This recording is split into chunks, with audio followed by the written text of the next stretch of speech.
தண்ணியில காலை நினைச்சதுக்கு அப்புறம் தான் வேஷத்தையும் கலைக்கிறாங்க. இதுதான் எண்ட் சினாரியோ இங்க.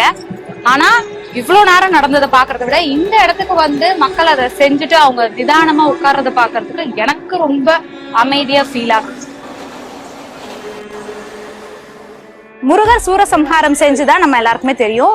இங்க இந்த தசரா பண்டிகை அன்னைக்கு முத்தாரம்மன் சூரசம்ஹாரம் செய்யறதுதான் ரொம்ப ரொம்ப சிறப்பான ஒரு விஷயம். சூரசம்ஹாரம் செஞ்சுட்டு அந்த கோவம் அவங்களுக்கு தனியாம ஆடு கோழி அப்படின்னு சூரசம்ஹாரம்லாம் செஞ்சு கடைசியா அந்த அபிஷேகம் இடைக்கு வருவதா சொல்றாங்க. நான் இன்னும் வரைக்கும் பார்த்ததில்ல. நாளைக்குதான் அதை பார்க்க போறேன். பார்க்க முடியுமான்னு கூட தெரியல. ஏன்னா அவ்வளவு கூட்டம் இருக்கும். இப்பவே சுத்தி வேலியெல்லாம் போட்டாச்சு. நாங்க எப்படி உள்ள வர போறோம், மக்கள் எங்கெல்லாம் இருப்பாங்க, அம்மன் எப்படி வரப்போறாங்க, எதெல்லாம் பார்க்க போறோம், எதெல்லாம் உங்களுக்கு காட்ட போறோம் அப்படின்னு சுத்தமா ஐடியா இல்ல. ஆனா இன்னைக்கு நிறைய விஷயங்களை தெரிஞ்சுக்கிட்டேன். நிறைய மக்களை மீட் பண்ண, நீங்களும் நிறைய விஷயங்களை புதுசா பார்த்திருப்பீங்க. இதெல்லாம் நம்ம திருவிழா மூலமா உங்களுக்கு காமிச்சதுல எனக்கு ரொம்ப மகிழ்ச்சி.